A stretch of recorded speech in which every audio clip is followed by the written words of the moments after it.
Well, good morning, everybody, and welcome to this webinar on Don't Pollute, How to Properly Dispose of Toxics in Your Community. It's presented by the County of San Mateo Office of Sustainability and the Sustainability Academy. My name is Judy Gregory, and I'm joined by Hillary Papendick and Julia Au. And we are prepared to share some information today with you on how you can learn more about pollution prevention and proper disposal of pollutants within San Mateo County. So as I mentioned, the two primary speakers today will be myself and Julia, and then Hillary will be presenting some information as well on the Office of Sustainability. All right, so today during our presentation, we're going to cover a few things. First of all, Hillary's going to provide an overview of the Sustainability Academy. Then we'll learn about what is pollution prevention and how we can reduce toxics and hazardous materials in our homes and communities. We'll talk about the proper disposal of HHW, which is household hazardous waste, and other hard-to-handle materials. And then we're going to share some information on some other great upcoming webinars, classes, and events that will be happening in San Mateo County. All right, so with that, I want to hand it over to Hillary Papendick, who is going to share a bit about the Sustainability Academy. Welcome, Hillary. Great. Thanks, Judy. Can you hear me okay? I can hear you perfectly. Great. Hi, everyone. My name is Hillary Papendick, and I manage the Climate Change and Adaptation Program at the County of San Mateo's Office of Sustainability. Thank you, everyone, for joining us during your lunchtime today. We have some great information planned out to share with you all today and in the next hour. So next slide. The Sustainability Academy is part of the County of San Mateo's Office of Sustainability. This academy used to be a program under RecycleWorks, which is a separate division within the Department of Public Works. But it merged with the county's Office of Sustainability about 2 years ago, back in July 2014, when the Office of Sustainability was established. The Office of Sustainability's overall objective is to promote sustainability in the county through the planning, development, and implementation of many different types of programs. As you can see on this slide, we provide services through our 4 work groups: energy and environment, climate change, waste reduction, and livable communities. The Sustainability Academy falls under the Climate Change Work Group. Next slide. This should be the Sustainability Academy slide. Through the Academy, the Office of Sustainability is offering no-cost sustainability educational opportunities to you, the members of San Mateo County.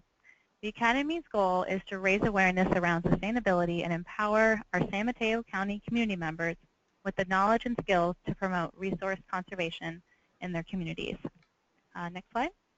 Actually, keep on this slide. Go back one. So now I'll talk a little bit about our offerings this coming year in 2017. Upcoming offerings include a webinar series, including this one, and an 8-week master course on various sustainability topics, including energy, water, pollution prevention, solid waste, sea level rise, and transportation. Of course, if you have any questions about the Academy and its offerings, please feel free to reach out to me. My contact information, as well as, I believe, Ensu Lim, who's our coordinator, is on the last page. So now a little bit about our team. I provide a high-level oversight and direction for the program, and Ensu Lim manages the day-to-day operations of the Academy. So she's the person you should reach out to with specific questions. We are also working very closely with the Cascadia Consulting Group and their team, including Judy, who is facilitating this webinar, to provide all of these Academy offerings for our community members. Our Academy team is working hard to make sure that our community members have the opportunity to take full advantage of this great program. I'm happy to answer more questions at the end of the webinar. Great. Thanks, Hillary. I appreciate that. That's a great lead-in. If anybody does have questions as we go through and something pops up, feel free to go ahead and just raise your hand or type a question in the chat box. I'm going to be presenting next, so it might take me a few minutes to look over between presenting and the screens. But as we hit natural stops in the presentation, just so you know, I will get to you. So if you raise your hand or something, don't think I've forgotten about you. All right. Okay, well, we're going to go ahead and dive right in. And we are going to kick off with pollution prevention and what it is.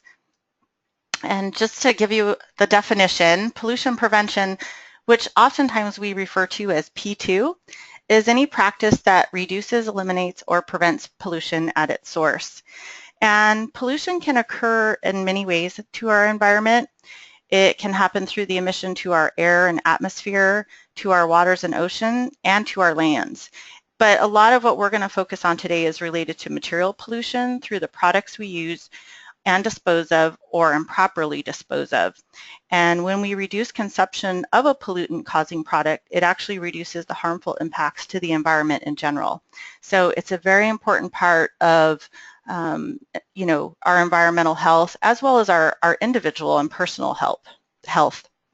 So currently, only about 10% of HHW or household hazardous waste is properly disposed in California. And it's really important that we make adequate and convenient collection and provide education to residents about the harms of improper disposal. Much of recent legislation in California has actually focused on hard-to-handle materials and pollutants that pose a threat to the environment. And in this section, we're going to cover what some of those materials are and how you can either eliminate them or make sure to properly dispose of them. So the key things we want to focus on first are reducing or eliminating the pollutant or waste at the source. We also want to look at the use of non-toxic or less toxic substances. We want to implement conservation techniques, reuse materials rather than putting them in the waste stream. And as I mentioned, just really making sure that we have adequate and convenient collection. And that's something that Julia is going to cover more in her part of the presentation. So what are some of the common pollutants? Well, I've kind of broken it down into two different areas. One would be the more common HHW or household hazardous waste items, like batteries, light bulbs, paints and solvents, garden and lawn products, used motor oil and filters or other automotive fluids and car batteries, household cleaners, beauty products, swimming pool products, thermostats, and thermometers. And then on the other side, we have some of the more hard to handle materials, which would be things like needles or sharps, pharmaceuticals, medicine, electronic waste, and plastic bags. And again, the issue is that we only properly dispose of about 10% of these materials, which means the other 90% are going into our general waste stream, which means they're a pollutant to the environment. And the problem with these common materials is that they aren't disposed of in ways that are generally convenient and intuitive to the public. And that's the issue is, we're so used to being able to just kind of toss things out in the trash when we're done with them. But these are kinds of materials that when they're placed in the trash can and then they're mixed with our general garbage and either landfill or incinerated, that the effects are dangerous to humans and the environment. And unfortunately, with 90% of these kinds of materials still going into the trash, and then these materials in general just represent about 5% of our entire waste stream, we have a very systematic problem. And so webinars like today hopefully will help provide education that even you can share in your communities as to how to take advantage of the local opportunities to properly dispose of them. So you're probably wondering why this big issue exists. And a big part of the problem is the rate at which new products are being both introduced and consumed by our society. So prior to the 1960s, we purchased products that had a much more limited material composition.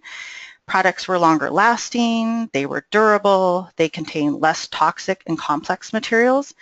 But over the last 50 years, industries have created millions of new products. And as you can see, I'm going to have the information pop up on this slide, that the sheer generation of materials has increased so exponentially over the last few years compared to any other time in history. And so really keeping up with means to properly dispose and do things with these products is the challenge. Besides the toxicity of products today, we have the issue of being a convenience-oriented society, which has led to many disposable products. So in the last 50 years, we've seen an enormous increase in multi-layer packaging, single-use products that have no place in existing recycling programs. We don't have collection systems or markets available to support all the variations of material types.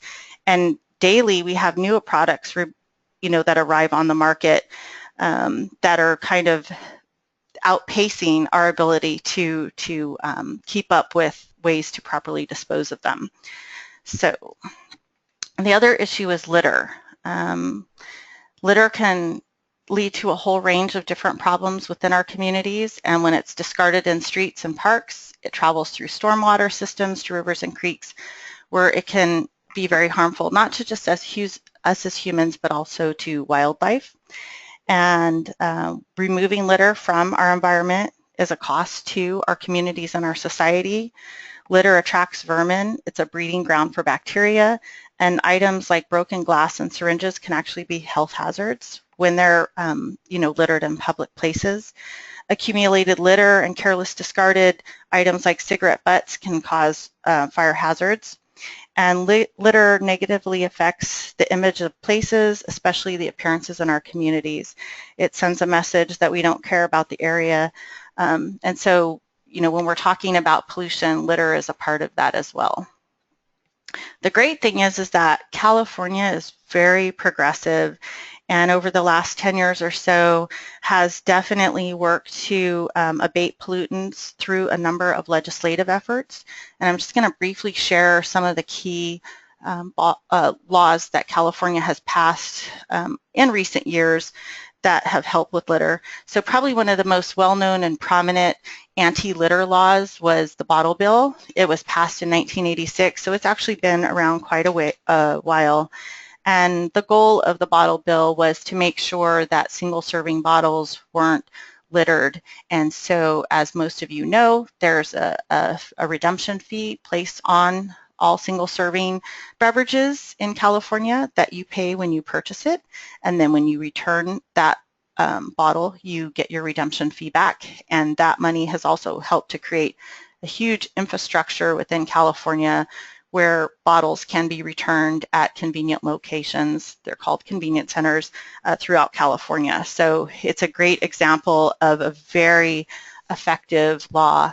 And if you look at the average recycling rate of glass, plastic, and aluminum beverage containers in the U.S. in general, it ranges from about 30 to 50%, whereas in California, it's between 70 and 95% redemption rate and recycling rate of those. So it's a great example of how a law can work to help with that.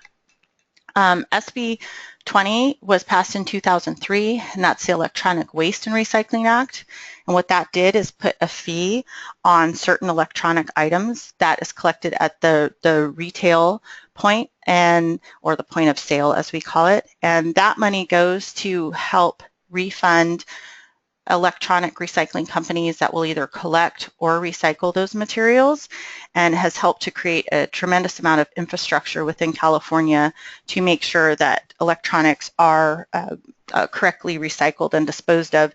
And what we find is that if they are collected and taken to a proper recycling center, that the recycling diversion rate of those materials is over 90%. And a lot of it actually goes into refurbishing the items that can then be donated out. So if we properly dispose of electronics in California, there are a ton of great opportunities for making sure that they are either recycled or reused. Another more recent law was AB 1343, which is the Paint Recovery Act in 2010. Again, that has established a point of sale fee that is placed on every gallon of paint, and then you have the opportunity to return empty paint cans or partially filled paint cans back to the point of sale place for free. And if you go to www.paintcare.org, you can actually put in your zip code and it'll tell you the nearest place to you, and they're everywhere. So it's very easy and convenient to find a local place to return your paint. Another law was AB 2398, which is the Carpet Product Stewardship, again in 2010. And that is very similar to paint and electronics. It establishes a fee at the point of sale per square yard. And I think that fee just went up to 25 cents, if I'm not mistaken, at the beginning of this year. And again, then it helps establish collection points throughout California. I will say that carpet is one of the top 10 most prevalent materials disposed in California.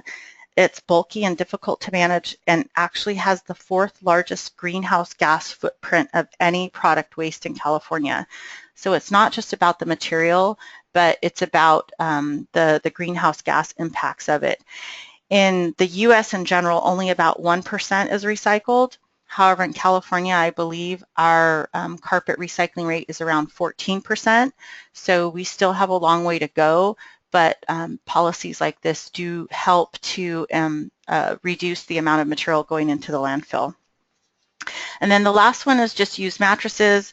Again, there are a number of mattresses that end up illegally dumped.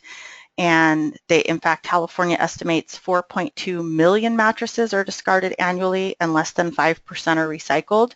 So this bill has created a system whereby if you buy a new mattress, at a retail store, you have the opportunity to drop off your old mattress for free. And I wanted to bring up, we're going to talk about it in a bit, but another great policy is our plastic bag ban. And so Julia will talk about that in a minute. But things that aren't done at a state level can also be done at a local level. So what we found is that many communities have gone beyond what California has done and implemented local policies which help reduce waste and its impacts. So some of these kinds of local policies would include zero waste, polystyrene bans, bottled water ordinances, and then we're going to talk a little bit more about safe medicine disposal as well. All right, so Julia is going to share a little bit about the newly passed California plastic bag ban. Hello, everyone. Before I get into the California law, I kind of wanted to quickly share what San Mateo County has done. So in 2012, San Mateo County Board of Supervisors passed the reusable bag ordinance, which went into effect in 2013 at most retail stores. All the San Mateo County cities, except for one, passed similar ordinances. Actually, Millbrae has their own ordinance, and restaurants were exempt, and retail stores are not allowed to distribute plastic carryout bags to their customers and must charge customers for purchase of what we call an allowable bag, which in San Mateo County is actually a minimum of 25 cents, except for Millbrae, which is 10 cents. For California, if you remember just a few months ago, this past November, there was a proposition on the ballot, Prop 67. It was a referendum placed on the ballot by bag manufacturers to overturn a Senate bill, a state law, Senate Bill 270, that was actually signed by Governor Brown back in 2014 to ban single-use plastic bags from grocery, pharmacy, liquor, and convenience stores in California. And a yes vote for Prop 67 would uphold the existing law that was signed, and thankfully Prop 67 did pass by 53% yes vote. Just background, many counties that had passed bag ordinances voted in favor of the proposition, including San Mateo, San Francisco, LA. Any local ordinances passed prior to the initial law, SB 270, are grandfathered in, which means San Mateo County's ordinance preempts the state legislation, and that's important because that means our fee stays at 25 cents.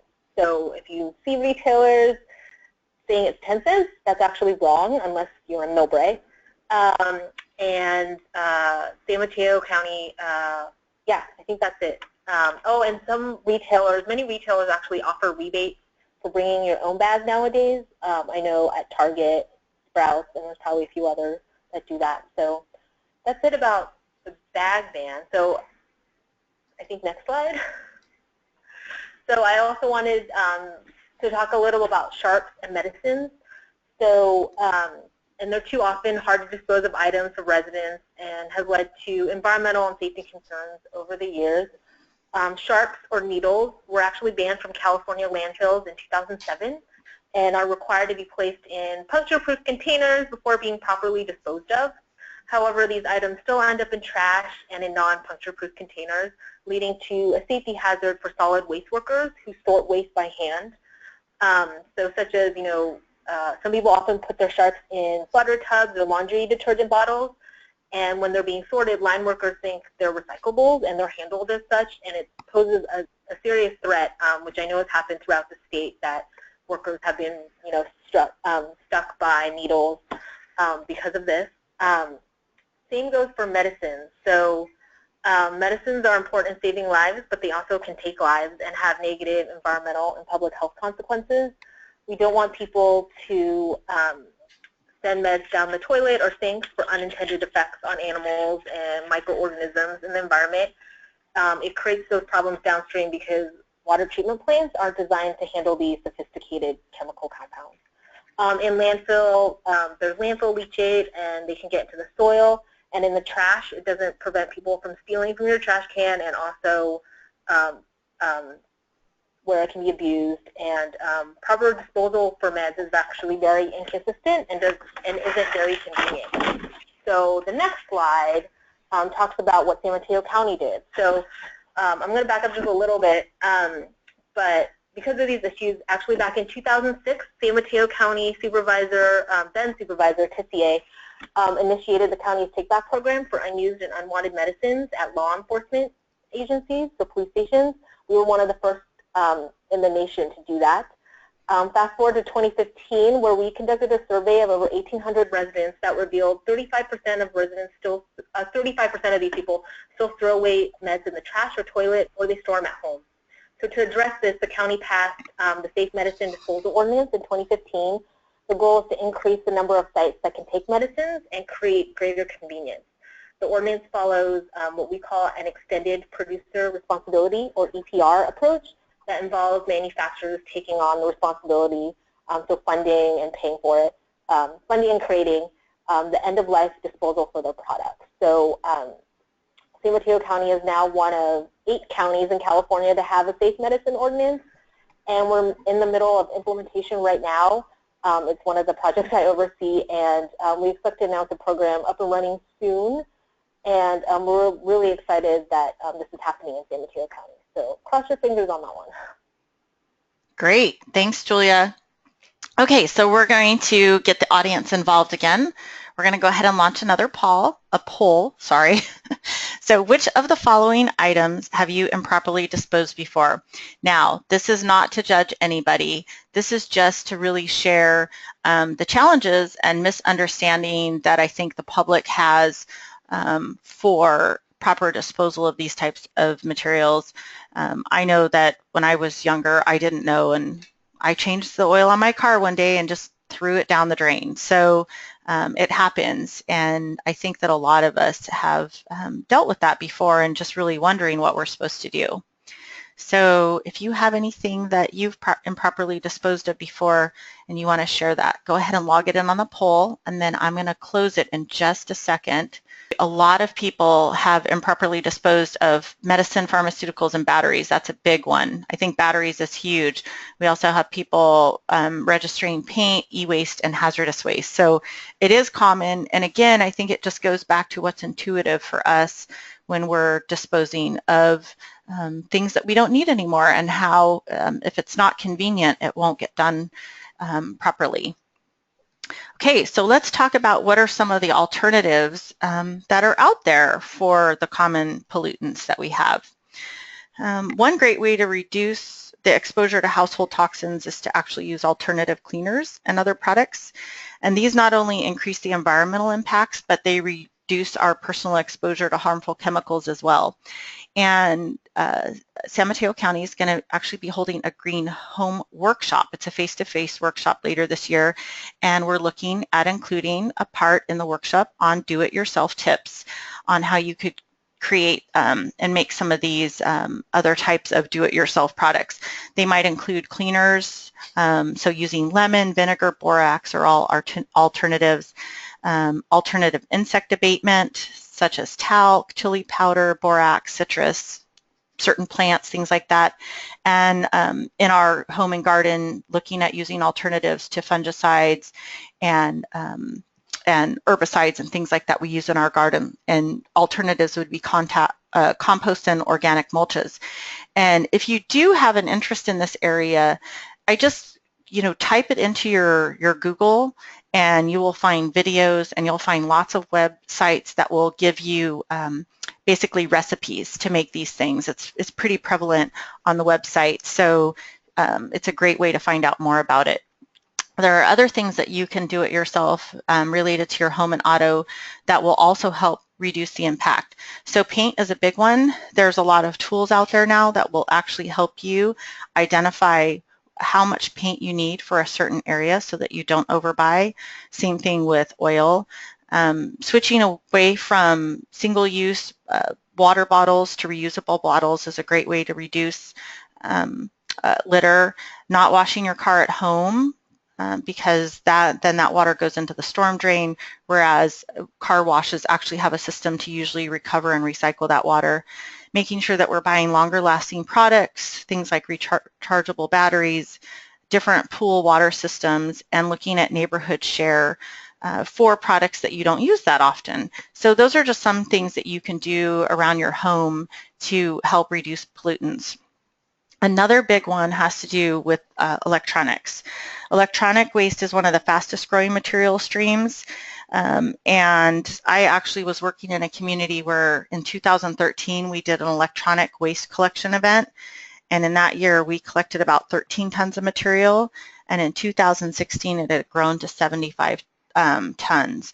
So electronic waste is definitely growing, and there are a lot of things that you can do to help reduce the impacts of electronic waste. So just looking at your purchasing in the first place, do you really need certain gadgets and electronics, or can you find certain devices that have multiple functions versus multiple devices?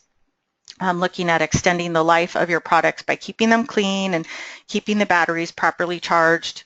Looking at electronics that have the Energy Star rating on them is also a good way to make sure that you're getting long-lasting and products that use less energy. And then repairing or replacing outdated parts instead of replacing the entire device. And then when you're done, looking into donation opportunities. And then the last thing is just looking at stormwater and ocean pollution prevention practices. And even though you may live miles away from the bay, the Pacific Ocean, the fact is that the water from your neighborhood does enter the storm drain system and flows directly to local creeks, the bays, and the ocean without treatment. And when it's contaminated, which it often is, by pollutants, it can be toxic to fish, wildlife, and to people. So we don't want to put things in the gutter, street, or storm drain. And that would include items like motor oil and fluids, because if your car leaks when it rains, that runoff will go into the storm drain. Same with antifreeze, paints, household cleaners, soap from washing your car, weed killers, litter, pet waste left on lawns and streets does that as well. Even things like dirt, leaves, lawn clippings, they can clog storm drains, back them up, or soil from construction and landscaping that would erode. So any type of pollutant that could be carried away into the storm drain is something that could potentially be harmful to the environment. So just keep that in mind. And then participate in local cleanup events. All right, so opportunity for you to participate right now.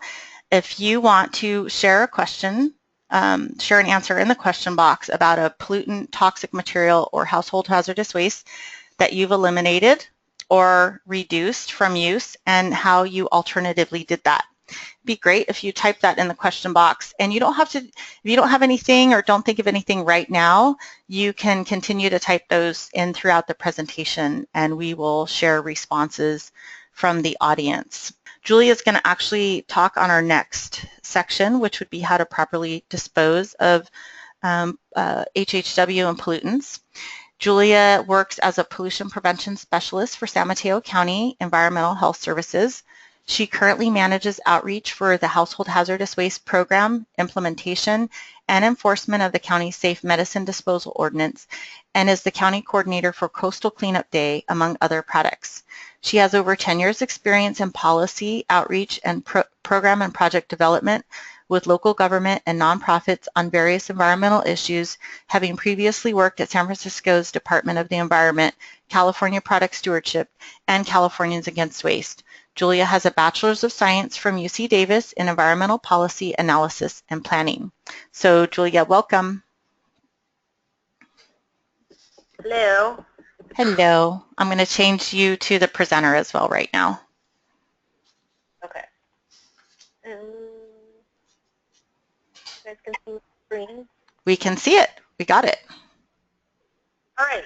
So should I just get started? Yeah. So we're going to talk about proper disposal,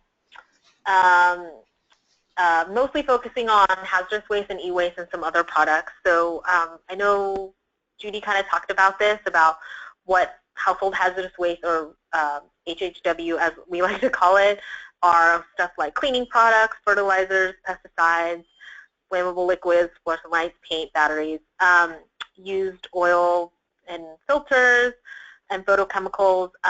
Hazardous waste, it's a rapidly growing problem that accounts for a lot of toxic waste in landfills, even though we have all these disposal options. We'll also talk about universal waste, which is commonly generated hazardous waste, which is what electronic waste falls under. So e-waste is obviously a massive problem, and I won't go over too much since Judy has talked about it, but e-waste such as computers, TV, cell phones, fax machines, stereos, and other electronic-related equipment. Quick stat, Californians buy more than 2.2 million computer systems each year, and currently about 50% of U.S. households own a computer. So there's a lot of stuff out there. Is it getting properly disposed? Hopefully. It sounds like 3/4 of all the computers ever sold in the U.S. remain stockpiled awaiting disposal, which is, I think, pretty true.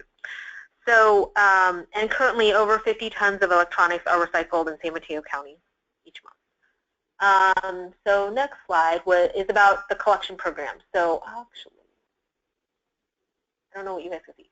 So I'm going to quickly go over some of the programs available in San Mateo County. There's many options to dispose of your hazardous waste, and I'll cover what the county does, what some of our local garbage companies offer, and then some specific waste streams also have specific programs for them, which we kind of mentioned throughout this presentation already.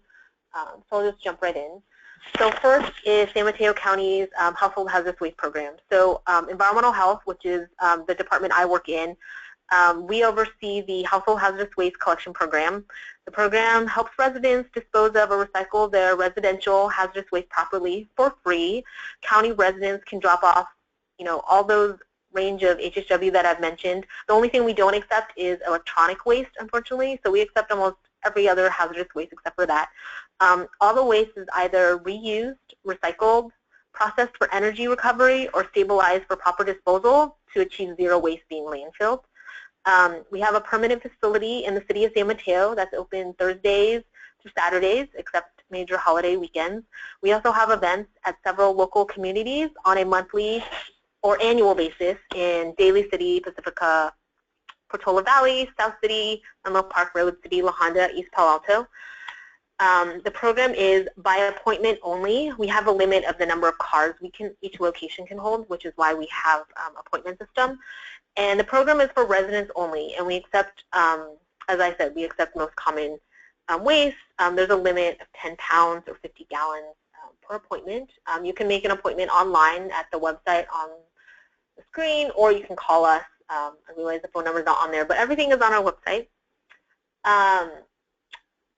For some of the items we collect at these events, they're still in good working condition, or they're still full or not expired. I've been to events where I've seen people turn in unopened bottles of 7th generation cleaning chemicals and wipes. So instead of properly disposing them, we actually give them away for free at a product giveaway event that is held on the 1st and 3rd Thursdays of the month from 3 to 4 at our warehouse, which is in Redwood City. If you go to the main HHW website, which is on the last page, there's a link to where specifically our event is held. So, which is great because reuse is better than recycling. We also have a program for small businesses. So the very small quantity generator program is services any business that generates less than 100 kilograms, which is about 220 pounds or 27 gallons of hazardous waste per month. The VSQG program is designed to provide an inexpensive hazardous waste disposal option to mostly small businesses, nonprofits, and some government agencies that doesn't want to go to a hazardous waste facility, a bigger one, to dispose of their waste. So that's about our business program. And all right, so the polling question is, where have you disposed of hazardous waste in the past year? And the options are a retail drop-off site, a county HHW facility, at the curb, or other. And so the results are, wow, 33% said retail drop-off, 33% said county HHW facility, and 33% said other, and nobody selected at the curb. Julia? Okay, got it. I mean, so I only briefly just talked about our facility. I haven't mentioned retail or other, so I'll get into that in the next couple of slides, and we'll mention some of those other options. But that's interesting to know that people are using retail in our facility, and I don't know what other is, but maybe that's the transfer stations and garbage company stuff, which I'll mention in the next couple of slides. Okay, so you can still see my screen, right? Okay. Yes, I can see it. Okay, so transfer stations and curbside disposal. So, and I'll mention what curbside is because maybe you didn't understand what that was. So some transfer stations in San Mateo County accept limited types and volumes of HHW, such as oil, paint, lights, and batteries. And that includes all four that are mentioned up there, South Bay Recycling in San Carlos, Blue Line in South City, Recology of San Bruno transfer station, and the Pescadero transfer station. The one I forgot that should be on there is Recology of the Coast, which is in Pacifica. They do accept what I mentioned, batteries, lights, oil. Ox Mountain Landfill in Half Moon Bay also accepts certain HHW, including, I know, oil for sure. I would check all their websites for information for specific details. Most garbage companies, actually all the garbage companies, offer curbside collection for batteries. So if you didn't know this, you could actually, if you live in a single-family home or a home that has the bins outside, you can put your batteries in a Ziploc bag and then put them either on top of, or in some cases, you have to put them inside a bin. But for the most part, you put them on top of either your recycling or garbage bin on garbage day.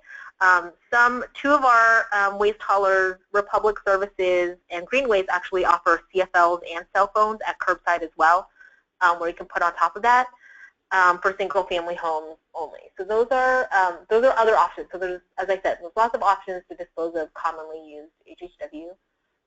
Next is filters, used motor oil and filters.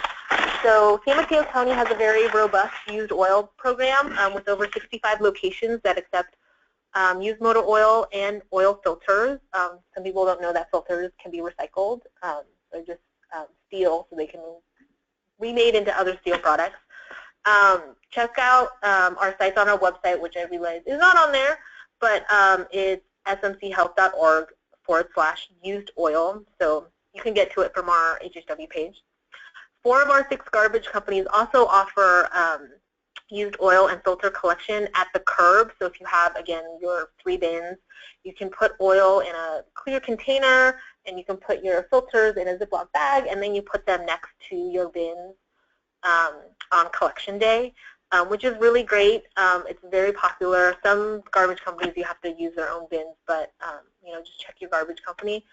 And just so you know, the 2 that don't do it are Recology of the Coast and Recology San Bruno. Next is paint.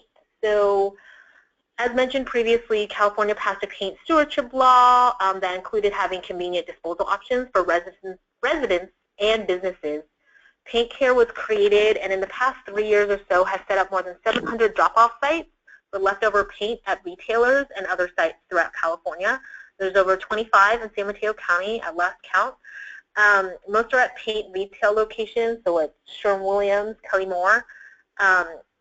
OSH, which I spelled wrong, is Orchard Supply Hardware, also takes back paint.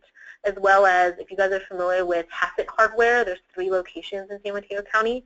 They also take back paint as part of the paint care program. So paintcare.org for all your paint needs. If you're a huge business or you're a contractor or consultant that accumulates a lot of paint, you can actually get paint picked up from your location, or you're an apartment building that generates a lot of paint. You can call for a pickup. All the information is on their website. And that's it about paint. And then quickly about electronics. So as we said, there's lots of e-waste, different types of e-waste. I guess I kind of mentioned a lot of this already. And I know, and there's lots of different options for recycling. Obviously, for electronic waste, a lot of it can be reused, such as Goodwill. I know will take back electronic waste and for refurbishing and reuse instead of recycling. Obviously, we want to start with the most reuse is higher in the chain. So I think that's all I want to talk about e-waste for now. And if you guys have questions about proper disposal of e-waste, I know it's always changing. And then I mentioned reuse.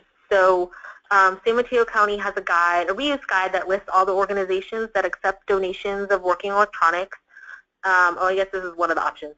So remember to donate working items, obviously, before, unless they're completely broken. So this is, there's a link, there's a website link on here. So at RecycleWorks, there's a link for reuse for not just e-waste. I think there's other items as well mentioned. Other resources for e-waste, obviously, as I mentioned Goodwill, but that's not on here. Green Citizen also takes e-waste. Straw Flower Electronics in Half Moon Bay, I just found out that they started charging for e-waste. I have to double check on that one. And then here's a handful of other locations. So as I said, the county's facility doesn't take back e-waste, but there's a lot of other options for e-waste recycling. And then if you guys have any other questions or want more information about electronic waste, these are some websites that have information to learn more about the issue if you have time on your free time with e-waste recycling and issues just around e-waste in general. It's been going on for so long that I've been in this industry long enough that there's lots of stuff happening all the time about electronics just because it's always there. There's always new things coming out, so we have to find a way to dispose of them. I also want to talk about sharps. So I talked about what sharps are, so I'm not going to go over that. Or about sharps waste and why it's bad. But as I said, because it's banned from landfill, we have to find a way to properly dispose of them. There are sites around the county. We have a few. Some are managed by healthcare facilities. So Kaiser, I know, has sharps bins in most of their facilities.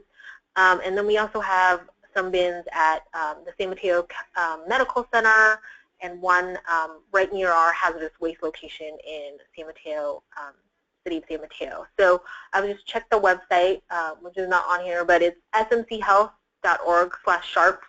Hopefully we'll include that in information when we send it to you guys after this presentation for sharps proper disposal. And then for medicines, as I said, we have the ordinance, and we 10 years ago, or more than 10 years ago, we started that program. It's still there, so while we wait for the new program to roll out, there's still one that exists at over 14 police stations around the county. You can find information about those sites on our website. That's on the page. And when you dispose of them, we really just ask people to remove any excess packaging, consolidate pills, and then you can recycle the bottles, just cross out any important information about yourself, and then leave liquids in the original container. And then as an added thing, some organizations have gone on and decided they want to do medicine disposal on their own. So Walgreens decided to do that. They set up over 500 locations around the nation. We have only one in this county, but if you live near Burlingame, the Burlingame Walgreens on El Camino and Burlingame Avenue actually has a medicine bin that Walgreens manages, its Walgreens program. And then we just learned recently that Kaiser is starting their own program as well. They rolled out for a couple bins in San Francisco, and then San Mateo County is supposed to get a bin hopefully by the end of the month at its Redwood City location, Kaiser. And they're all independent from what the ordinance is doing, but it's really great to see other people doing that, since medicine is a growing problem everywhere. And then I already talked about the ordinance, so that's good. And then I think I'll read the poll question. So the poll question is there a product that you have at home that you don't know how to properly dispose of? If so, type it in the question box, and hopefully I can help you, or someone can help you. Right, and that one is more of a type it in your question box. There's not a polling. And Okay. so if anybody has, and we do have somebody raising their hand, so let me go ahead and see who that is. And if you do have questions, feel free to type them in.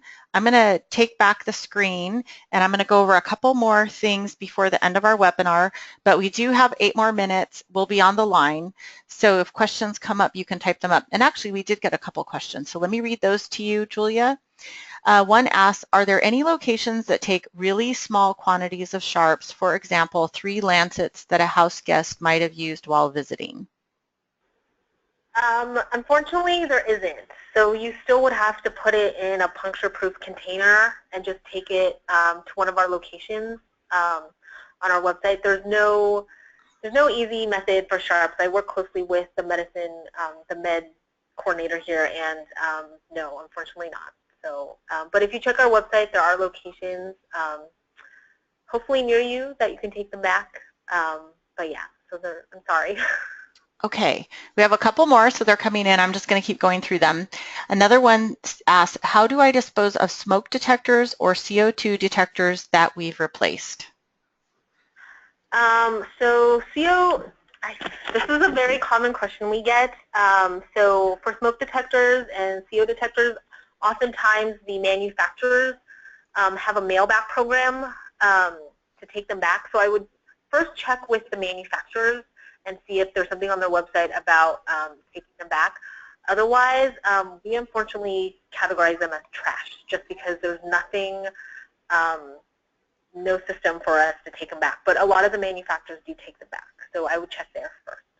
Great, and that's a great suggestion for almost any product. I know there's lots of weird, interesting things. Even we just finished, the holidays and Christmas lights, and there are a lot of places that will allow you to send back Christmas lights. So always check with the manufacturer is a great suggestion. Okay, what about nail polish and other beauty products? So nail polish can actually be taken through our household hazardous waste program. We obviously suggest if you have nail polish and other items like batteries, paint, floors, and lights, you just gather them together and make an appointment through our program. There's no other program that I know of that takes back nail polish. Anything that's a liquid, that's a beauty product, so such as like sprays and stuff like that, we'll take them. No, I don't think there's anything that we don't take, as long as there's still stuff in it. If it's completely empty and it's a recyclable item like glass or plastic, that should be able to go in the recycling bin. So, but nail polish stuff, we can't take through our program. Okay, and then we have 2 somewhat related questions, so I'll throw them both out at the same time. Where do I take styrofoam or EPS and EPS coolers that medicine comes in? Styrofoam is a tricky subject. I'm hoping, I know, Judy, you wanted to use demo the Recycle Works. Mm-hmm. Maybe we can do styrofoam. I know in San Mateo County, the only place I know to recycle styrofoam is at Recology of the Coast in Pacifica. You unfortunately have to be a Pacifica resident, but I know they take back styrofoam. But yeah, styrofoam is a really tricky subject just because it's hard to recycle and it's quite expensive. Or you can recycle it, but it's very expensive. So a lot of people don't recycle it. So right. Some of the packing companies like UPS and FedEx will take back the packing peanuts sometimes, but it's gotten very difficult for them to take them back. So, but yeah, styrofoam is a little tricky, so you kind of have to dig around a little bit. Right, it definitely is a hard one, and I would say probably one of my best suggestions is just try and eliminate it in the first place. I know a lot of products, unfortunately, that we get come in them, and we don't have much control over that. But all right, so we had another question on light bulbs and pens or writing instruments. Oh yeah, and I didn't talk about that, about light bulbs. So I don't know about pens and writing utensils. But for light bulbs, if they're regular incandescent ones, so like the really old ones, those are trash. But the curly ones, the compact fluorescent lights, all the fluorescent lights, they can be recycled. So for CFLs, the compact ones, a lot of the hardware stores take them back, especially the chain ones such as Osh, Home Depot, and Lowe's. They all have programs. If you have tubes, like not the bulbs, like fluorescent tubes, San Mateo County has a program about 9 hardware stores that we have. They're all small hardware stores such as Hazardous and ACE affiliate stores. We take them back as part of our program that the county services. So, but for the bulbs, CFLs, you can almost take them to most big hardware stores, and IKEA takes them back, and then, but incandescents are trash. Perfect. All right. Well, if you need more information, I just want to point out that on the screen there are just a few of the websites and resources that you can contact. But what I'm going to do is we have a great handout. It's 2 or 3 pages long with a ton of resources to local websites for local programs, information where you can find out more details on lots of things. I'll make sure to include that. Everybody, tomorrow at 10 a.m. you should get a follow-up email from us that just says thank you for attending, and I'll make sure to have that handout in the notice you get. So there'll be a lot more resources in there. What I wanted to do quickly is to show you the tool that we have. If you go to www.recycleworks.org, and you can see the website listed up here, you can search for a place to take materials. You click on the Reduce, Reuse, Recycle link right here. Hopefully you can see my screen doing that. If you click on that, it'll bring up a database. And in that database, you can, let's see if styrofoam's in there. Styrofoam is in here. You click on a category, what type of material you have. So let's do styrofoam peanuts. You input your zip. I'm just going to use my zip code, which is kind of far away, but it does work. And it will show you the location of places that have that material. So anything that you're trying to get rid of in your home, you can use this website to quickly search for a variety of materials. As you can see, food, electronics, bottles, cans, baby supplies, mulch and compost packaging, and then it lets you drill down a little bit more to the specific item, put in your zip code, and it'll pop up a list of all of the locations that are, actually it just lists all the locations that are in the database, and this is updated regularly, so it's a great resource for you. I want to leave you with this information up on your screen, which is in Sue Lim's contact information, just in case you would like to find out any more information about our programs or offerings.